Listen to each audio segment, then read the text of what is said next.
Sure, naririnig niyo na siguro yung kasabihang, keep your friends close and your enemies closer.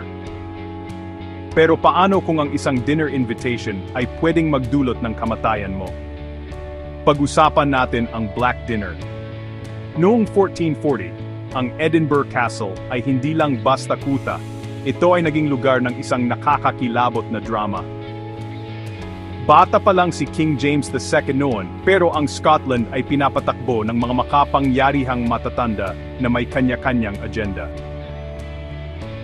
Pasok si teenage Earl of Douglas, si William, at ang kanyang nakababatang kapatid na si David, mga tagapagmana ng matapang na Black Douglas clan.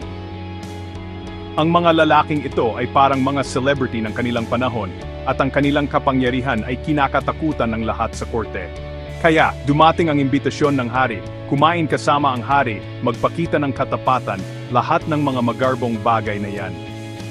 Pero sa likod ng mga ngiting yon, si Sir William Crichton at Sir Alexander Livingston ay nagpaplano. Gusto nilang mawala ang Douglas clan, at ang hapunan na ito ang perpektong bitag.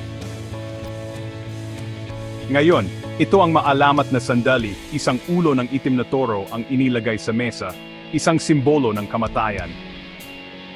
O, sabi ng ilang historian, baka raw exaggerated lang yan, pero ang resulta ay totoong nakamamatay.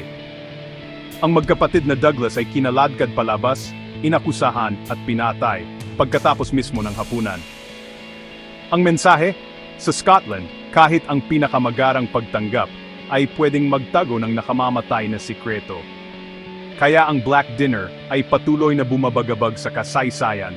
Ang kapangyarihan ay pwedeng dumating na may ngiti, at ang panganib na may toast.